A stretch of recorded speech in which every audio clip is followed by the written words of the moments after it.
Good afternoon. I've been told that we're going to start right on time. So let me get started, and first of all, welcome everyone in the room, and from what I understand, hundreds and hundreds of people joining us by video conference. So I am Lynette Kelly. I have the privilege of serving as the president of the Municipal Securities Rulemaking Board, and we couldn't be more pleased to welcome you here today. We are very interested in the program, and we appreciate the opportunity to partner with you today on advancing the financial capabilities of individuals with disabilities. And I must thank Michael Morris and his team at NDI for his willingness to partner with us on this topic. So your first question is probably, who is the MSRB? Why are you in my conference? And let me try to answer that question for you. So the MSRB is the regulatory organization created by Congress in 1975 to protect investors who buy and sell municipal securities.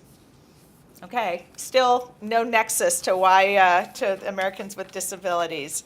In some cases, people utilizing municipal securities participate in municipal securities that are structured as tax-advantaged investment programs by states to help support individuals who are blind or disabled with maintaining health, independence, and quality of life. So here's where we have a connection. I'm sure that you've heard of the Stephen A. Beck Jr. Achieving a Better Life Experience Act of 2014, otherwise affectionately known as ABLE. ABLE modeled these investment programs on 529 plan programs, which you might be aware of, to help people save for college, tuition and other related expenses. So today's program is a great way to help raise the awareness about the rules in place, rules promulgated by the MSRB to help protect investors in ABLE programs. You're going to hear more about this from my colleague Pam Ellis today, in addition to many, many other topics that you plan to cover this afternoon. So that's why we've come together. Hopefully that answers the question of who's the MSRB and why are we here. But that's why we've come together during Financial Capability Month to share our knowledge and perspectives about how we can advance the financial capability of Americans with disabilities. I'm delighted to welcome representatives from the Department of Labor, the Employee Benefits Security Administration, FDIC, IRS, and leaders in the disability community who are participating in our panel discussions this afternoon. And it's also my great pleasure to welcome Patrick Maddox. Patrick serves as a senior advisor in the Office of Disability Employment. He comes to ODEP with years of valuable experience, including in the financial services industry, both in retail banking and on the investment side. Patrick has on-the-ground knowledge of disability employment. In Rhode Island, Patrick was active in helping individuals with significant disabilities transition from working in a sheltered workshop setting into a competitive integrated employment. Mr. Maddox holds a BA from Colby College in Maine.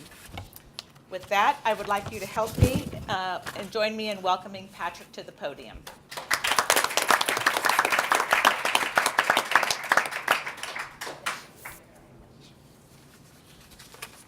Thank you, Lynette, and thank you, everyone.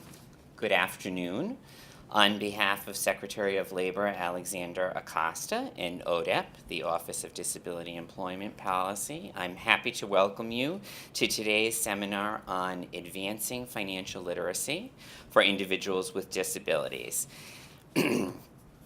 Working in labor at ODEP, and as someone who worked in financial services for 10 years, I am delighted to be doing this today here at MSRB and with everyone who's joining us on the web. Financial literacy is an understanding of the importance of saving, paying down debt, along with maintaining or improving good credit. This knowledge is critically important for all Americans. We know that individuals with disabilities are the largest unemployed segment in the nation. This is a result of many factors, including historical and erroneous stereotypes that equate disability with inability to work and contribute. We also know that financial struggles can be barriers, leaving individuals with disabilities with poor credit ratings that can interfere with their job search because employers are increasingly using credit reports as they make hiring decisions.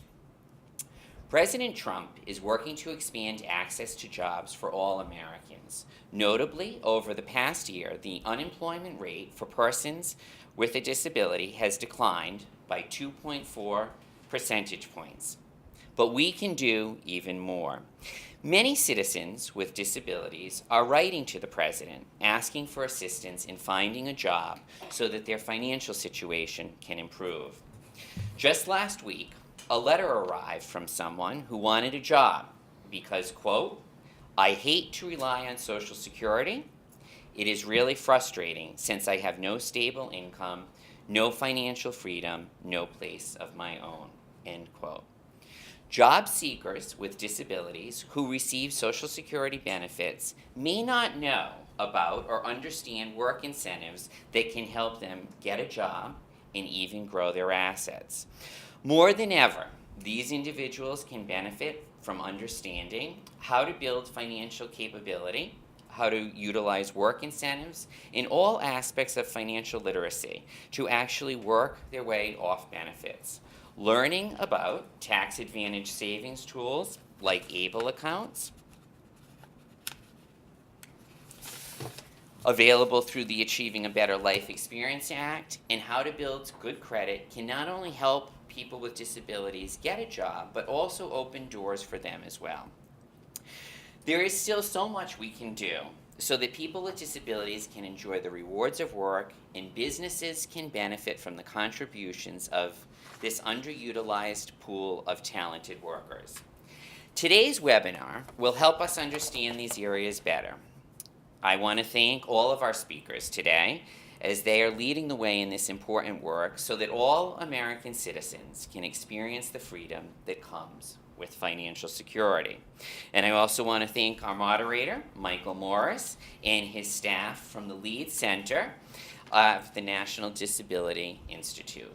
The work you are doing in this area is truly extraordinary. I hope you take away, everyone, increased knowledge and understanding of why building financial capability is important and how it can help with full participation in our great nation. Thank you.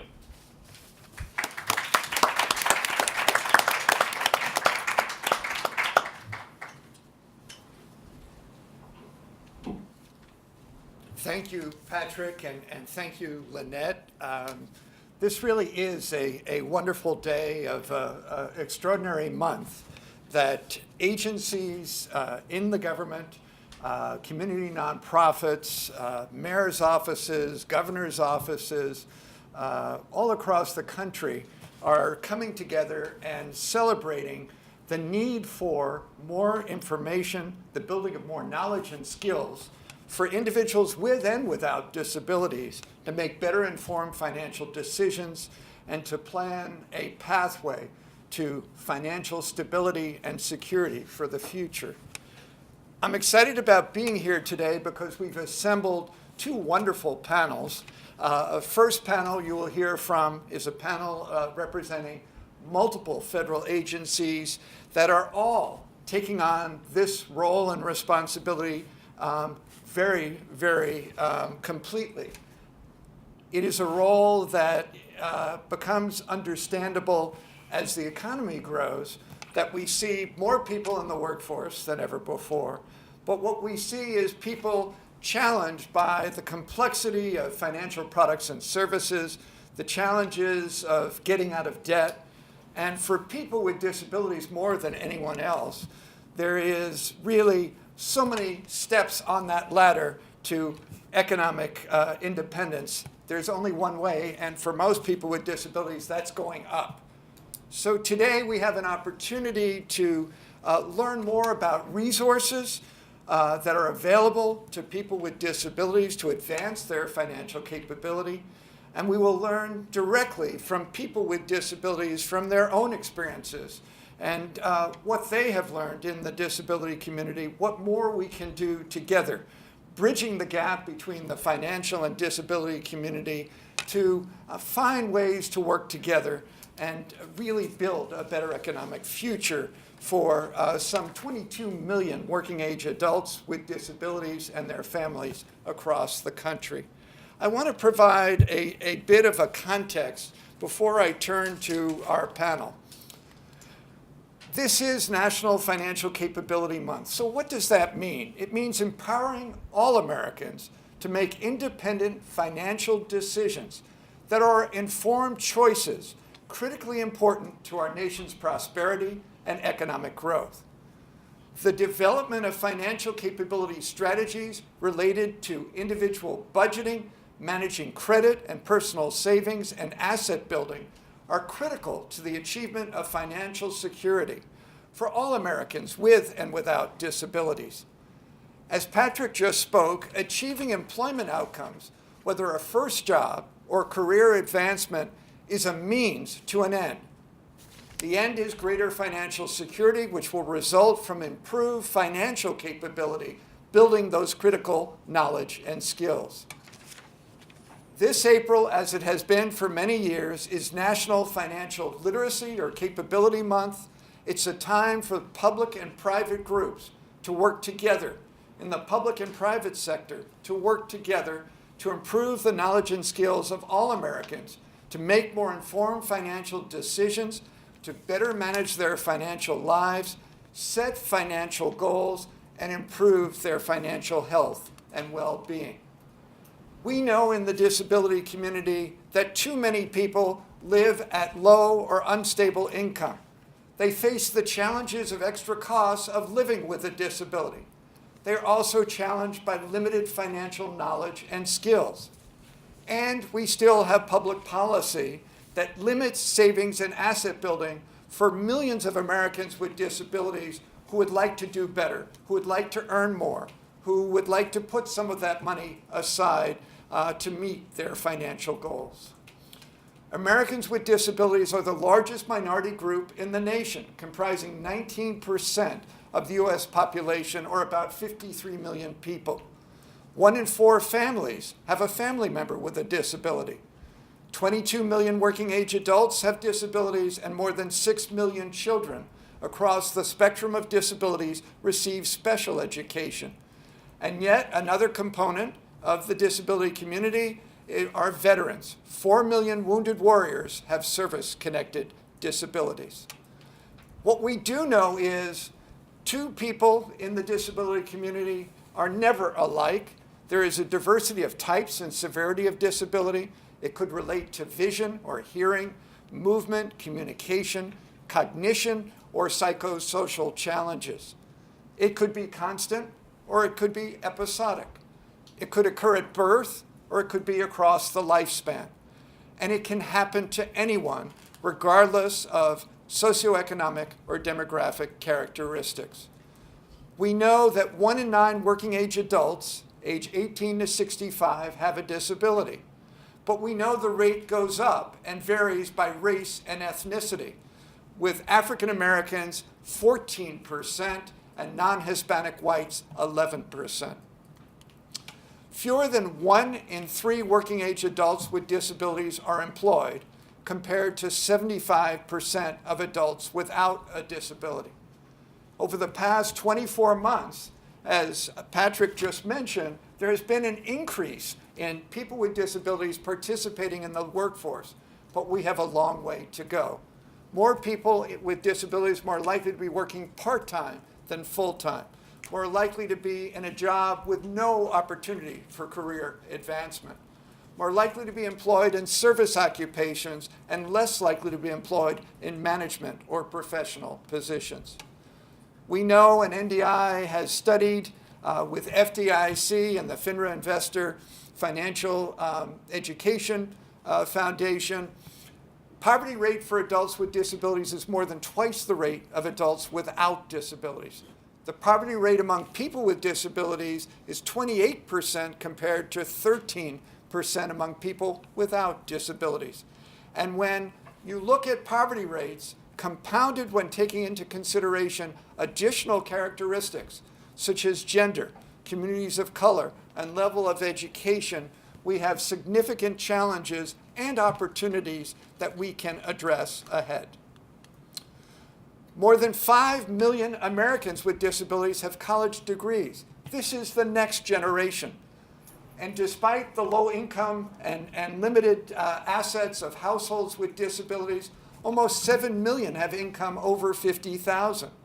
And the newest generation of individuals with disabilities have benefited from civil rights protections to receive equal educational opportunities in their neighborhood schools, and in record numbers are attending colleges and universities.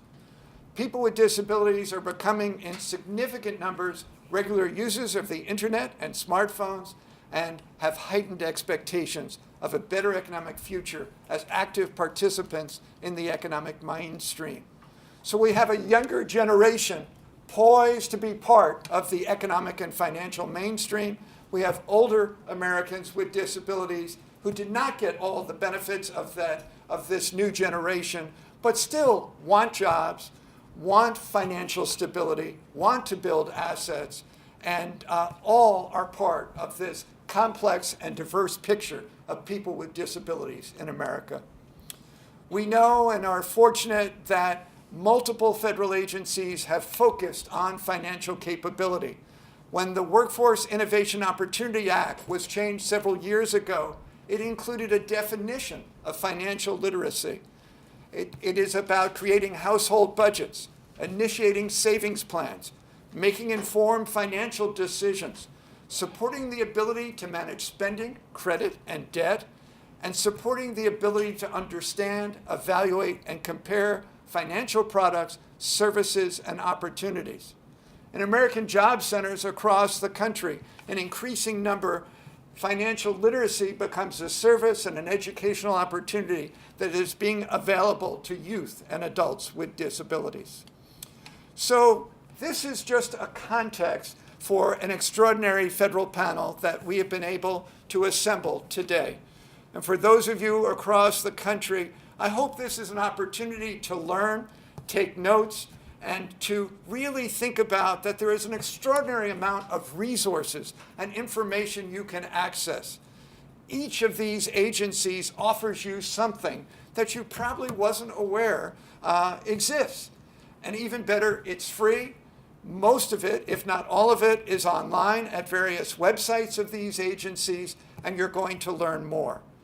Today's panel includes Pam Ellis, Associate General Counsel of the MSRB, Luke Reynolds, Chief of Outreach and Program Development of the FDIC, Don Dill, Senior Tax Analyst, Stakeholder Partnerships, Education and Communication, or another acronym called SPEC, Internal Revenue Service, or IRS, and Mark Humphreys, Acting Retirement Savings Education Campaign Coordinator for the Employee Benefits Security Administration, also known as EBSA, part of the U.S. Department of Labor.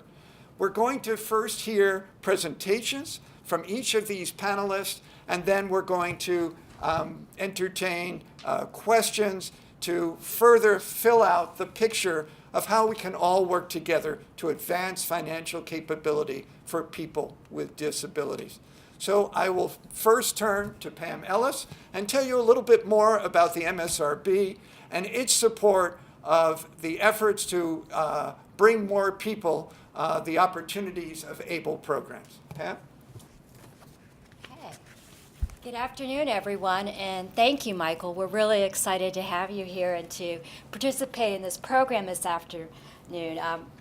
I'm going to be discussing the role of the MSRB with ABLE programs. Now, my presentation today is divided into three parts. First, I'm going to provide some background about the MSRB. Then I'll discuss the MSRB's role with dealers and municipal advisors to ABLE programs. And finally, I'll discuss some resources that the MSRB has available for investors. I'm going to build on a little bit of what Lynette mentioned in her opening remarks and tell you about the MSRB. The MSRB is an independent, self-regulatory organization created by Congress in 1975 to promote a fair and efficient municipal securities market. Our mission is to protect investors, many of whom are retail investors, municipal entities, including issuers of municipal securities, obligated persons, and the public interest. Now, the MSRB fulfills this mission by 4 things. We regulate municipal securities dealers that underwrite and trade municipal securities. Now, in the context of ABLE programs, an underwriter may be a dealer that enters into a selling agreement with other dealers to sell interest in an ABLE program. We regulate municipal advisors that engage in municipal advisory services. Now, for an ABLE program, a municipal advisor might advise the program about the types of investment options to include in the ABLE program. We operate market transparency systems, including our EMMA system, which you'll hear more about in my remarks. And we conduct education, outreach, and market leadership events similar to what we're doing here today. Now, as Lynette alluded to, the structure of many ABLE programs is structured very similar to how a 529 savings plan is structured. There's a trust, and then that trust invests in underlying securities such as mutual funds.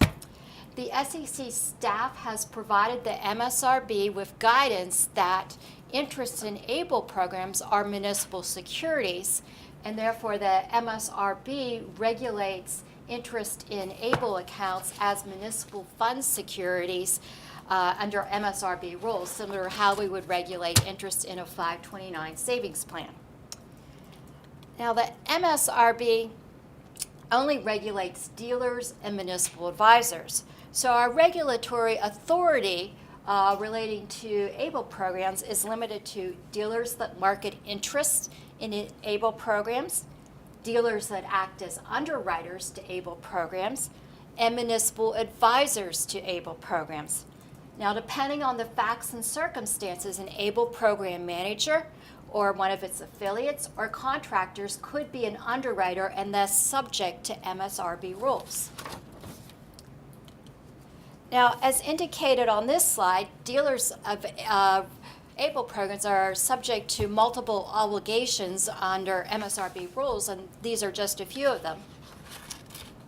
And similarly, municipal advisors to ABLE programs are also subject to rules, and these are some of those rules to which they're subject.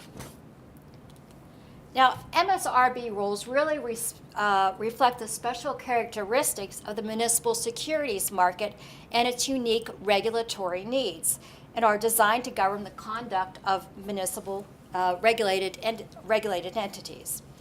Our rules can generally be divided into 5 categories. We have professional qualification rules.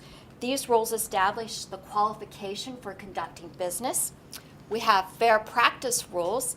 These rules are designed to protect investors, municipal entities, obligated persons, and the general public. Our fair practice rules include our advertising rules, which importantly prohibit a dealer from making materially false or misleading statements about municipal securities in general, specific municipal securities or their features, and the dealer's facilities, professional services, and skills. And our fair practice rules also include rules relating to fair dealing. These rules require that a dealer conduct its business with you fairly and not engage in any deceptive, dishonest, or unfair practice. A dealer must have a reasonable basis to believe that its recommendation to an investor about an ABLE program is suitable following reasonable diligence to understand the investor's investment profile. Our rules also include market transparency rules. These rules provide for the full and timely flow of information in the marketplace. Now, before selling interest in an ABLE program, a dealer must assess and disclose material facts about the security generally made available in ABLE program disclosure documents, continuing disclosure, and other information made available through the MSRB's EMA website as required by the market transparency rules. A dealer also must obtain and disclose information about a security not available on EMA if that information is material and available through other industry sources.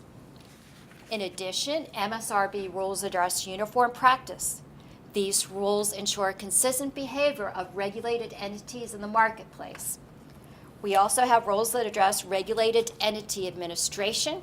These rules set internal requirements for regulated firms and include such things as record-keeping rules. Now, as Michael discussed it in his remarks and Lynette alluded to, we too have lots of educational materials available on our website and also on our EMA system. So the MSRB operates the Electronic Municipal Market Access System, or EMA, which is the official repository for trade data and disclosure information on all municipal securities. We're very proud of EMA here, and it's about to celebrate a milestone 10th anniversary. Now, EMA supports our mission to foster a fair and efficient market by promoting price transparency, providing access to information for all municipal market participants, supporting market surveillance and enforcement activities. EMA provides free public access to municipal market information, including ABLE disclosure booklets. The MSRB Education Center is located on the MSRB's website at www.msrb.org and includes helpful information and resources about all aspects of the municipal market, including ABLE programs.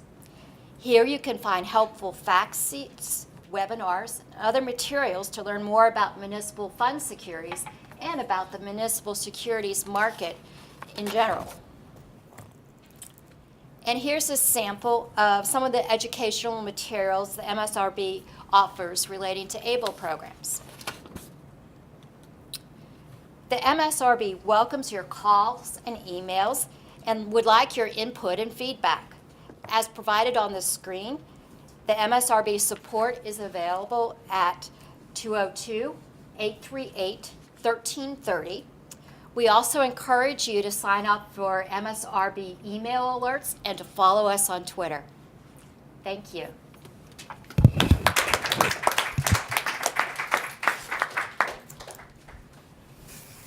Thanks, Pam. Our next speaker is Luke Reynolds from the FDIC.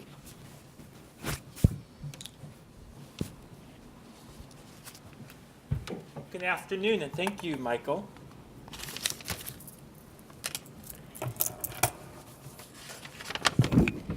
I know many of you have interacted with FDIC before. In fact, I see some of my colleagues, federal financial education colleagues from the Department of Labor here today.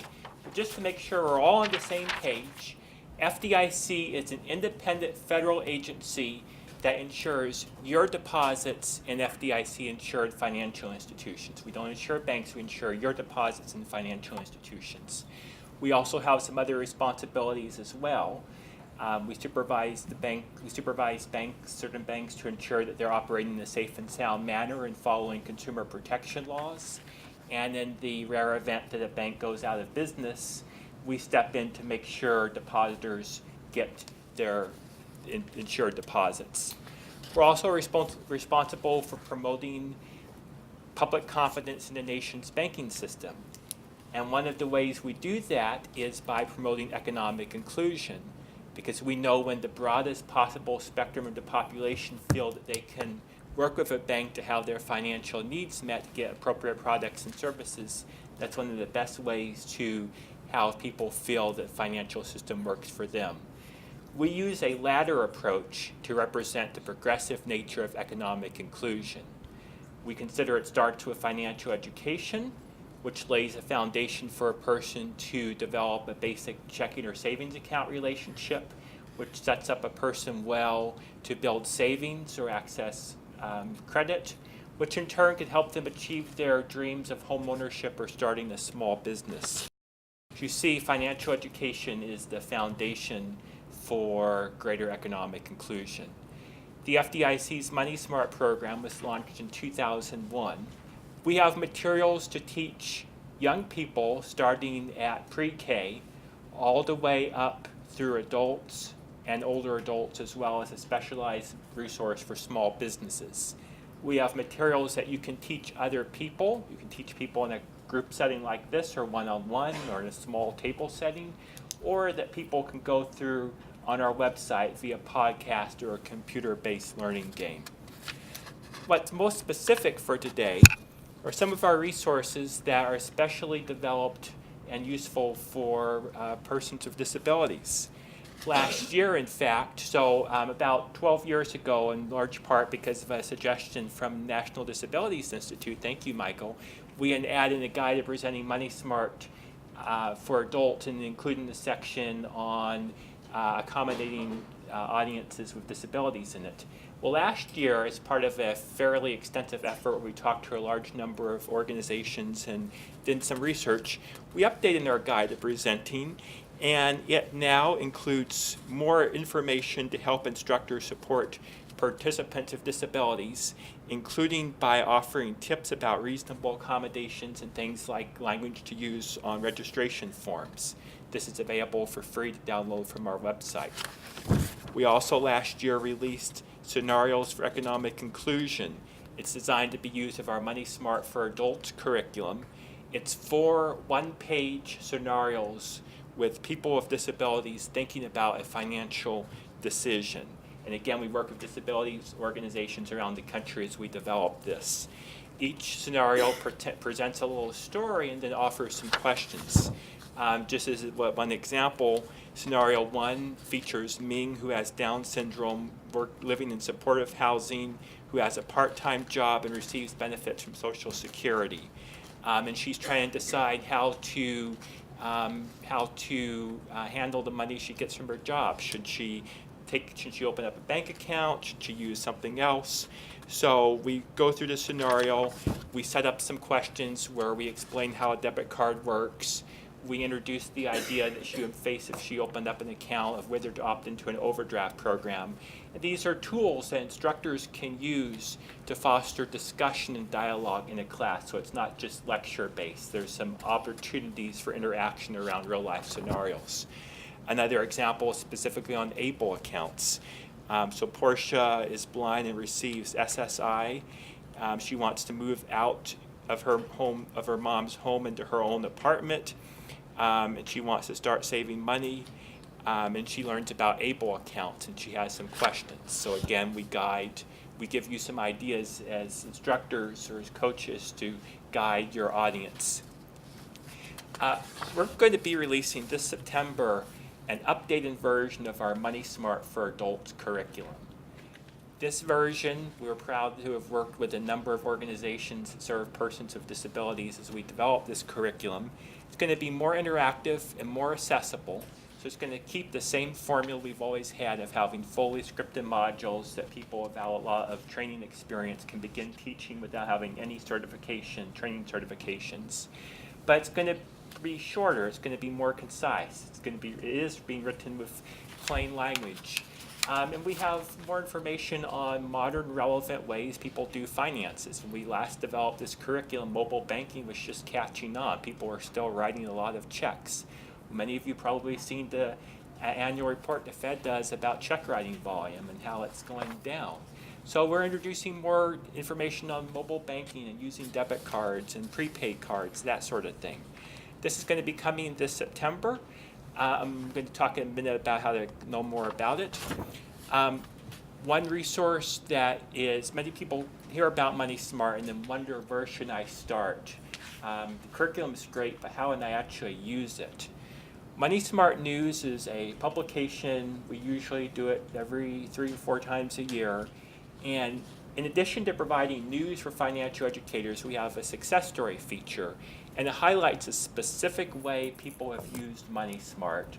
And it's intended oftentimes to give practical advice as well as ideas. If this group worked with a transitional housing center or a domestic violence center, well, maybe we could do something similar. And just a couple examples, we've done success stories on teaching people visual impairments. Recent one, teaching entrepreneurs with disabilities how to build financial security. And of course, as you use MoneySmart, we would love to hear from you and how you're using it, any tips you may have, because it could be a success story. We have a program, our MoneySmart Alliance program. It's free to join. Organizations that use MoneySmart can join the MoneySmart Alliance to hear about exclusive opportunities to learn from their peers on how MoneySmart's being taught, as well as be the first to know about updates of MoneySmart. So for example, we're MoneySmart Alliance members that use MoneySmart for Adults are going to be the first to hear about training opportunities on the new MoneySmart for Adults curriculum. And they may even have an opportunity to see it before everyone else. It's free to join the Alliance. It's a very quick process. And if you want, you can be listed on our website as a member of the Alliance, which helps others find you. You can also choose not to be listed. And that leads where to go. FDIC.gov/MoneySmart is the place you can go to download MoneySmart. It's free to download MoneySmart in order to read about ways that others have used MoneySmart. If you're interested in reviewing the longitudinal evaluation that was conducted that validated MoneySmart is effective, you can also access it there. You can search for Alliance members, other people that use MoneySmart that you might be interested in collaborating with. And then lastly, I'll just mention I'm based here in our headquarters, but we also have colleagues around the country in our regional offices who may be a resource as you're using MoneySmart and looking to connect it to opportunities to promote economic inclusion. You can reach out. So example, here in Washington, D.C., we're part of the New York region. You'll see we've divided into 6 regions: San Francisco for the western states, Dallas, Kansas City, Chicago, Atlanta, and New York. And as I mentioned at the beginning of my presentation, we work very closely with our federal colleagues to promote financial education and share each other's resources. MyMoney.gov is the best place to go if you're looking for something that we don't cover. So for example, if you're looking for something on retirement planning or something specific on credit repair scams, MyMoney.gov is the place to go. With that, I think we're taking questions at the end, so thank you for the opportunity.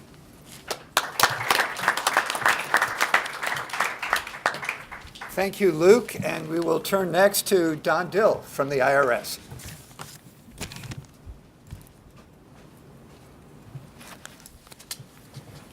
Thank you, Michael. Good afternoon to everyone, and happy Tax Day Part 2 to all of you today. So those who need that extra day, I hope you'll take advantage of it. First, before I start, what a privilege to be here, and I want to thank the MSRB and the Office of Disability Employment Policy, and of course, the National Disability Institute for hosting this event and offering us an opportunity to share some of the information that we are so proud of in spec of what we're doing to assist persons with disabilities. Today I'm going to speak to you in a couple segments. First, I'll give you some background on our great organization, SPEC, and we are just a little speck of an organization in the IRS, so some of you may not have heard about us. I'll also talk to you briefly about probably our most visible program, the Volunteer Income Tax Assistance and Tax Counseling for Elderly programs. I'll share some specific tax credits and options available for persons with disability.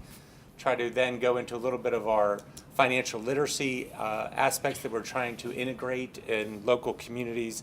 And finally, of course, share some resources with you. So as we mentioned, I am part of the IRS's Stakeholder Partnership Education and Communication Division. And as Michael said, as he's worked with us for many years, we do love our acronyms. So we are known affectionately as SPEC. And we're part of the Wage and Investment Division of the IRS. And our mission is actually fairly simple, is to assist our customers in satisfying their tax responsibilities. And we do this primarily by building and maintaining partnerships with key organizations to help leverage their ability to reach taxpayers. So as part of our mission, we have a number of targeted populations that we work with. They include low to moderate income taxpayers, and we define that as taxpayers who are within the EITC income threshold, which is about 54,000 this year. We also work with, or target to work with, senior citizens, persons with disabilities, those with limited English proficiency, and Native American taxpayers. And again, our efforts are mostly focused around education and information and getting that to our customers that we are focused on.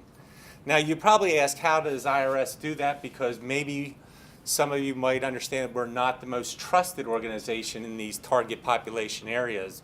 And that's why you see us working with great organizations like NDI, FDIC, and we're primarily working on leveraging their trust within a community to reach out to taxpayers so that the message is not coming from IRS. I like to say we want to be a silent partner with community organizations, nonprofits, local community-based organizations, even banks and financial education or financial institutions.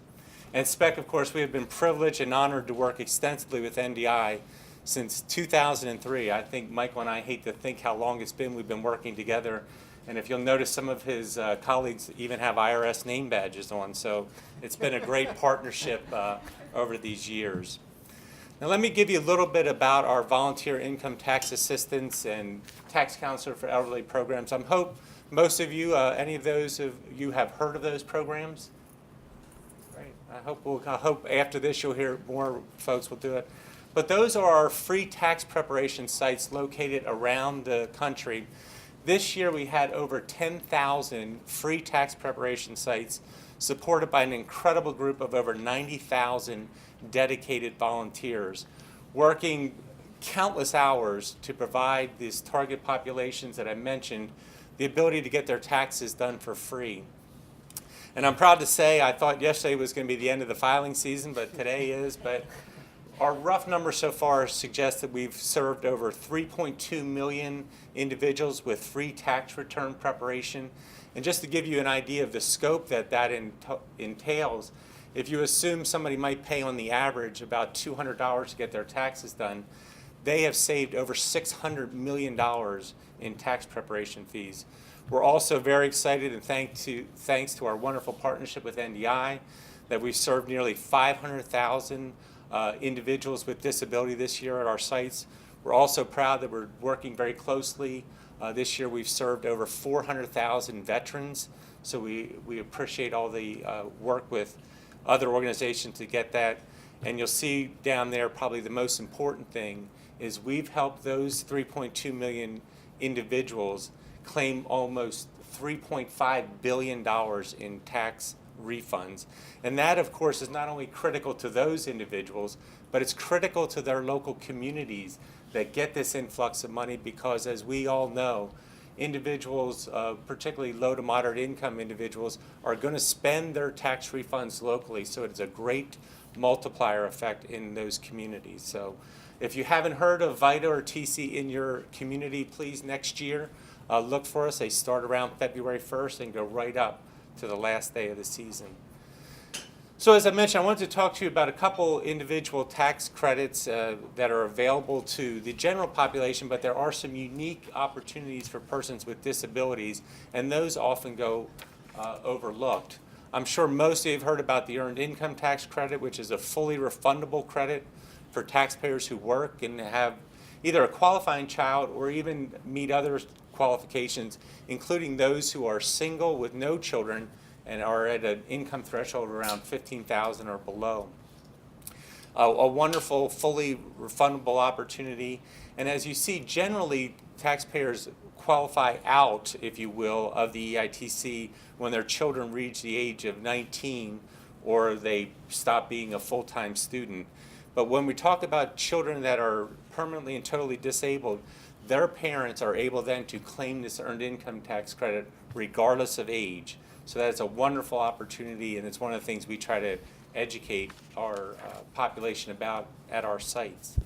Then there's also the Child and Dependent Care Credit. Again, a wonderful credit for individuals who are working. The credit gives them money back as for expenses they pay in order to allow them to work for child care and other things. And again, this normally ages out for children over the age of 13. But in the case of persons with disabilities, we have two special provisions. One for a spouse who might be physically or mentally unable to care for themselves, and thus they are living with that taxpayer for more than half a year. They, the individual taxpayer, are able to claim this credit. And then again, for dependents who are physically or mentally unable to care for themselves, there is no age limit. So again, these are wonderful credits, wonderful opportunities, but as you can imagine, it requires education to let people know about these opportunities. So I wanted to talk very briefly about our financial literacy aspects. And again, I think sometimes when people think of the IRS, we don't think, why are we talking about financial literacy? Of course, to be honest with you, from a very selfish standpoint, those who are more financially capable are more likely to file on time and meet all the responsibilities. So we see an opportunity to utilize this as a resource for the entire organization. But with the target populations we serve, we realize that the tax time is probably the most critical time within their financial year. As you can imagine, those of you who have heard about the Earned Income Tax Credit, some taxpayers are getting credits in the range of $3,000, $5,000, even if they've missed filing for certain years, maybe $10,000. So what a wonderful and strategic opportunity to talk to them about financial literacy when they actually have money to save or to invest. So that is why we work closely with our local sites to promote these opportunities, to partner with financial institutions, offering such things as credit checks, financial literacy classes, budgeting, and those type of things. I also want to mention one of our forms. It's a fairly new form over the last handful of years called the Form 8888, which allows taxpayers an opportunity to allocate their refund to more than one account. And what the wonderful opportunity is, there are two unique opportunities this form allows.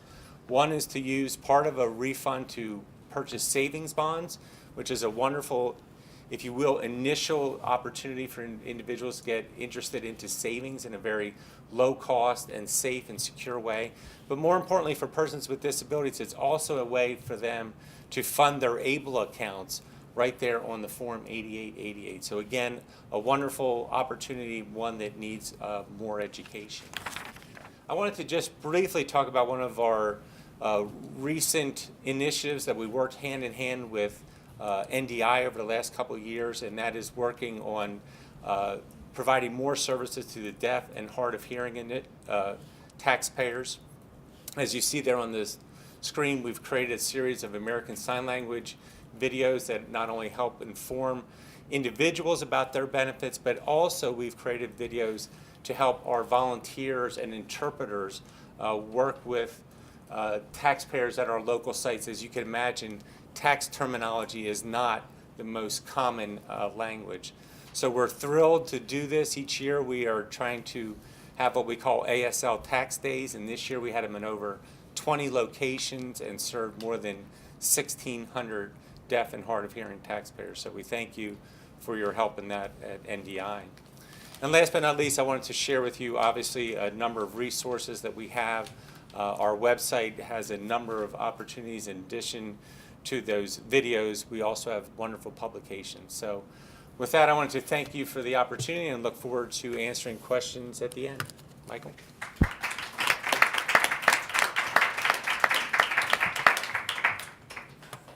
We, at National Disability Institute, several of our staff have been trained and have become VITA volunteers. And Lynette Goodman, one of our staff, this was your first year, I think, of helping people with tax returns. But other staff around the country have done it, and it's a great opportunity to provide community service and support people with disabilities with their tax preparation and save them money.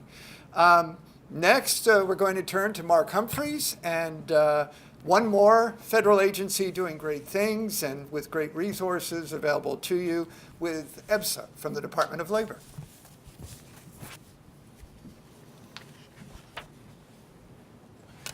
Thank you, Michael. Thank you, everyone. Appreciate you guys coming today. As Michael said, I'm Mark Humphreys. I'm with the Department of Labor Employee Benefit Security Administration. And the Employee Benefit Security Administration is responsible for administering the Employee Retirement Income Securities Act, also known as ERISA. Despite the name, ERISA offers protection not only for individuals enrolled in retirement plans, but also individuals enrolled in health and other benefit plans sponsored by private sector employers. ERISA also includes a financial literacy mandate for EBSA to conduct broad-based public education campaign to advance the public's knowledge and understanding of the importance of saving for retirement for future financial well-being, and to encourage individuals to commit to a retirement savings strategy. As you can see from the mission statement, EBSA carries out its responsibilities many ways. EBSA's field offices are organized into 10 regions, each with its own regional office. In addition, several regions have smaller district offices.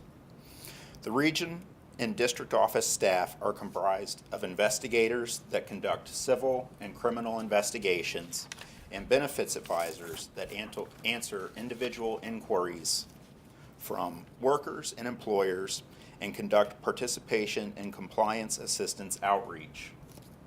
Our jurisdiction covers approximately 694,000 private sector retirement plans, approximately 2.2 million health and similar number of other welfare benefit plans that provide benefits to nearly 150 million workers, retirees, and their families. These plans hold approximately $9.7 trillion in assets. Do you realize that the most expensive purchase you will buy is your retirement? You are paying today for the cost of your retirement tomorrow. And with longer and healthier lifespans, it is important to have control of your finances so you can make changes if needed for a financially secure retirement. EBSA's Savings Matters Retirement Savings Education campaign provides education on financial and retirement planning to help workers get started so they are prepared to make informed decisions. We know that many workers live paycheck to paycheck and may have more pressing financial needs and goals. Perhaps they have waited until close to retirement before starting to save. But it's never too late to get started. The earlier the better to get time on your side.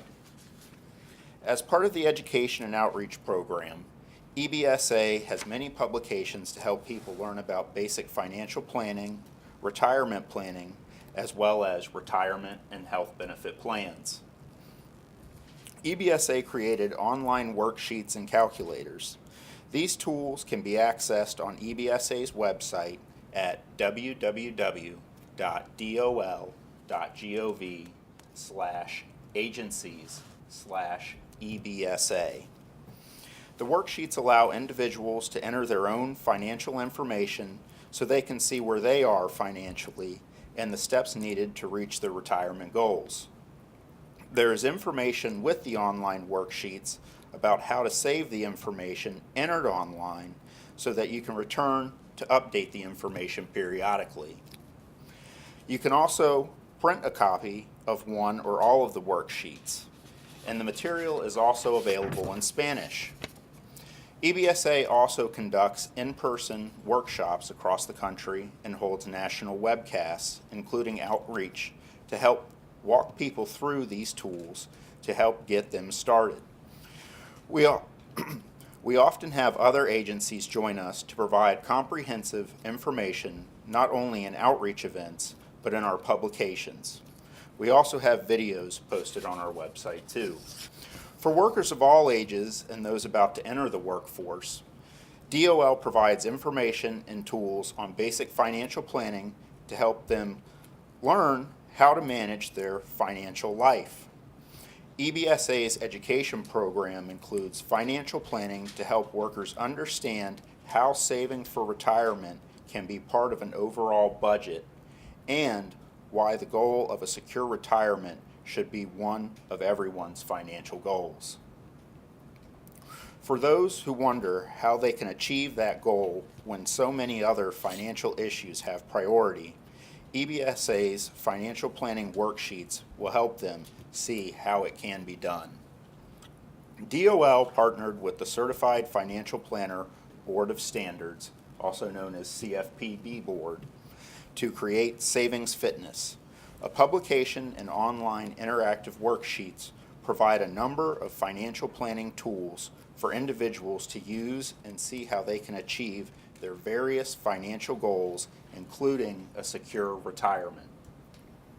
The financial planning tools help individuals identify their goals, both short-term and long-term, establish a budget to meet their goals, so including saving, manage their debt, and determine a target retirement savings rate so that they know how much of their salary to save now to meet the retirement savings goal. The Savings Fitness publication and worksheets show how to manage your money so that you can afford today's needs yet still save for tomorrow's goals. Help you make saving for retirement and other goals a habit. Explain how to save your money to make it work for you and how to protect it so it will be there when you need it for retirement. Describe how to take advantage of retirement plans at work and to highlight the importance of tracking your progress and making retirement a priority. These tools make it easy for people to get started. Taking the Mystery Out of Retirement is a publication and online tool to help people who are about 10 years away from retirement. It can help you get an idea of how well you're prepared financially for retirement and what additional planning you may need to do. This will allow you to make changes while there is still time before retirement. You'll learn how to track down and understand your savings, 401k plans, home equity, and other assets, your Social Security benefit, and how to decide when to start drawing benefits, your spending now and in retirement, and if you have a gap in your retirement savings. If you have a gap, the publication provides ways you can close the gap so you can enjoy a financially secure retirement. There is also discussion of how to make your money last because retirement can be a long period of time and you don't want to outlive your savings. Here are the links for the two tools that we have discussed today. The toll-free number listed can be used to order printed copies of the publications and the many other publications available on retirement savings. It can also be used to contact our benefit advisors across the country with questions about retirement and health benefit plans, the laws that provide protections to these benefits, or the financial literacy issues that we've discussed today. EBSA's website, noted above, includes many publications, tools, and videos, as well as links to archives of financial literacy webcasts that we conduct. We also have a website dedicated to financial literacy, Savings Matters, available at savingsmatters.dol.gov. And lastly, in addition to the resources discussed today, the federal government has additional financial literacy information and tools that are available. Both the FDIC and the Department of Labor are part of the Federal Financial Literacy and Education Commission, also known as FLEC. The FLEC coordinates the work of 23 federal agencies involved in some aspect of financial literacy. A starting point for these resources is the FLEC's website, which is mymoney.gov. And that takes care of my portion of the presentation. Michael, I will turn it back over to you, and thank you again, everyone, for having us today.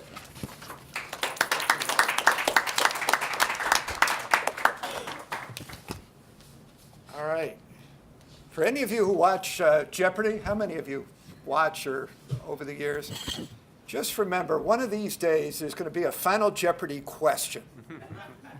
And it's going to be, what does SPEC, FLEC, EBSA, MSRB have in common? Or maybe that's the answer, I guess. Maybe I should have done just MSRB, FLEC, SPEC. Amazing, amazing. I know when I used to, many years ago, worked on Capitol Hill as a member of the staff of a U.S. senator, the greatest fun and joy and admiration staff would have is to create a new acronym for a new piece of legislation. And each person tried to outdo the next in terms of, can it be something so memorable that people will remember? But I think things like FLEC and SPEC, it's tough. It's tough to beat those. And you got to give credit to the people who came up with ABLE. Achieving Better Life Experience Act, ABLE. Pretty good. All right, we have a time for a few questions, which we prepared in advance. And some of it is just, reaffirming some of the information that you heard from these wonderful presentations. So let me jump right into it. Maybe let me go first to Don. How can disability organizations collaborate with IRS SPEC to improve financial capability and inclusion of individuals with disabilities? Well, Michael, that's a great question. I think one of the easiest spots, and one we're really are quite anxious to do, is for local disability organizations to partner with our VITA and TCE programs. As I mentioned, those are locally based organizations running free sites. But as all of us who have probably worked with individuals with disabilities, it really makes it for a much more comfortable location if it is a location that maybe they frequent very often for other services. So we are always looking in our VITA and TCE program for new partners to create. Not only, they don't have to run a site, but they can advertise and inform people that these sites are available and the wonderful services. One of the things that we hear often about our programs is many people don't think free is a good thing. It's a question of why is it free? And one of the things we like to tout is what tremendous quality our sites produce.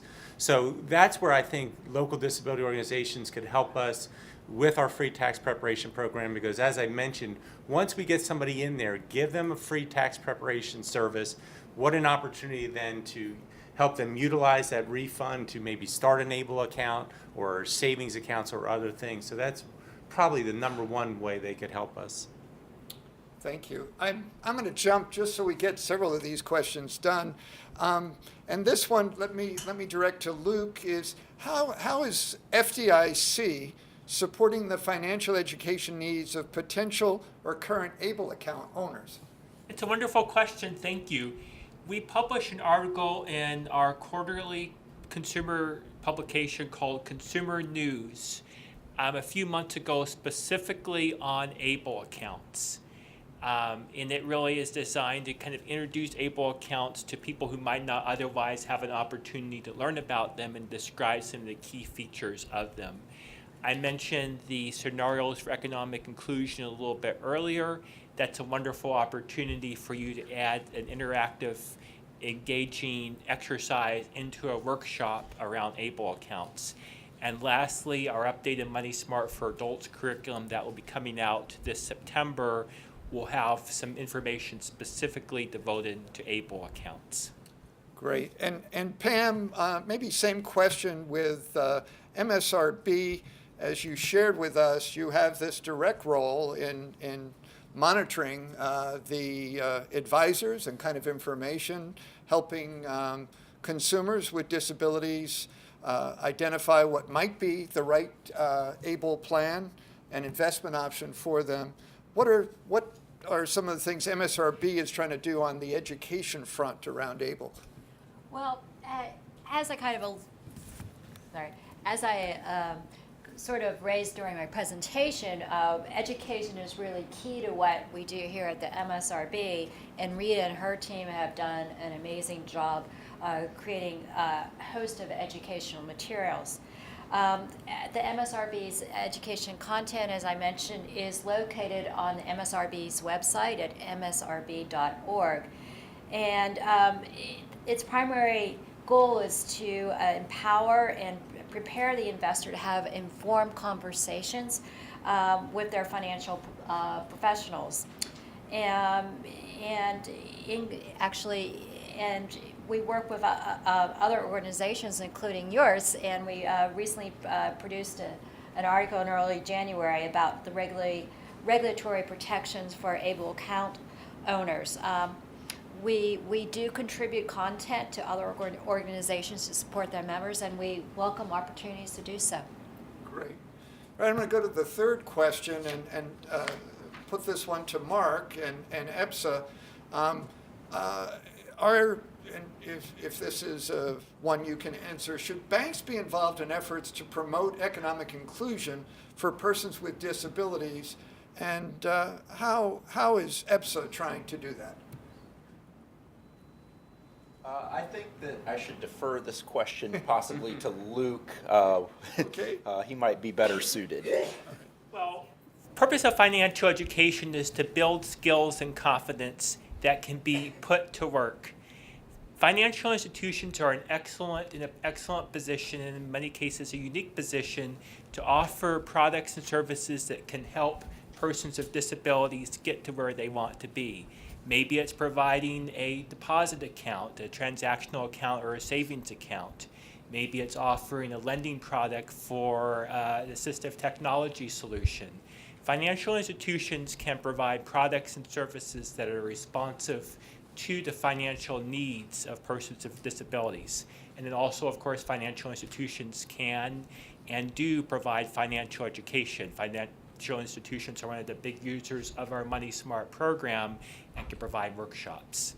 And there are other opportunities as well, such as hiring persons with disabilities, but those are kind of the two key ways that quickly come to mind. Okay. Maybe I'll come back to Mark. You introduced us to another acronym, FLEC, Financial Literacy and Education Commission, has over 20 members, including EBSA. Do you know, or can you reinforce how people with disabilities can learn more about FLEC resources? Sure. So what I would suggest for anybody that's interested in what FLEC actually does would be to go to their website, mymoney.gov, and begin there. That way, whatever it is that you're looking for and things that you may not be looking for, you'll be able to find. And sometimes the information you see is relevant for something later down the road. Great, thank you. I know we're a little bit pressed for time, so maybe I'll just go to a kind of closing comment and ask each panelist. We'll maybe start with Pam and work our way across to Mark. As a closing comment, what advice or first steps would you offer a working age adult with a disability about where do they start if they want to get more skilled, learn more about making better financial decisions? How would you suggest they start?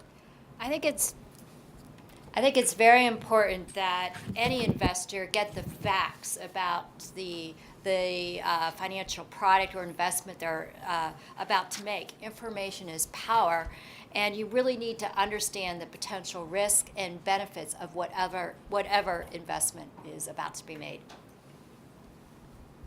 Mentioned they access free financial education resources from trusted federal agencies and learn about local resources. There may be, for example, HUD-approved housing counseling agencies that do more than housing counseling, or there may be information on financial coaches.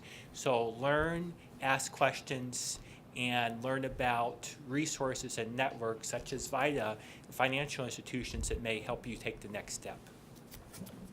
Michael, and I'd echo all the comments so far. Is absolutely education and informing themselves about financial aspects are the key. And then from a IRS perspective, like I said, I think, Luke, I would agree that these VITA and TC sites are just a wonderful opportunity, not only to get their taxes done correctly for free, but then to couple with the organizations that are offering these services to expand their knowledge in whatever aspect, credit counseling, budgeting, all types of opportunities. So, and again, I think, as I mentioned in my presentation, I think it becomes more effective when they actually have money, when they're seeing a refund, and so it's not an abstract thought where we're saying, you're going to get $2,000 back. Could you put $100 into an ABLE account or in a savings bond? I think it then becomes much more of a teachable and actionable moment. Along with everybody else on the panel, knowing what you're getting into before you actually get into it is the best way to handle situations. And the Department of Labor EBSA website, it has a plethora of information that you can go on to at your leisure and learn what exactly the basic foundational pieces are to financial matters. And also the two resources that I mentioned today are publications, Savings Fitness and Taking the Mystery Out of Retirement. Great. Well, I know that we could spend hours talking with this panel. We're going to have to call this one to a close so we can bring our other panel forward. But how about a round of applause and appreciation?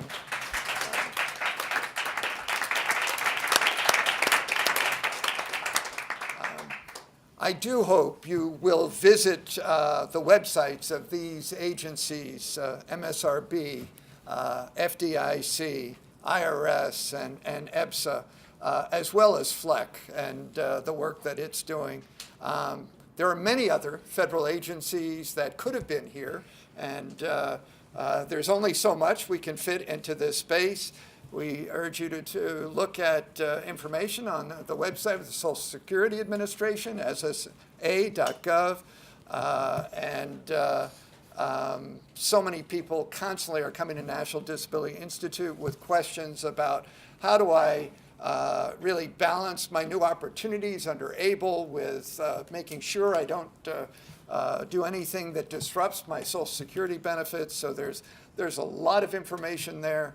And on ABLE, please do visit the ABLE National Resource Center, ablenrc.org, which is managed by National Disability Institute on behalf of about 20 of our nation's largest national disability organizations, where you can learn about every state's ABLE program, and there are videos, fact sheets, all the federal agency guidance, and a tool to compare state ABLE programs. So that may be a resource as well.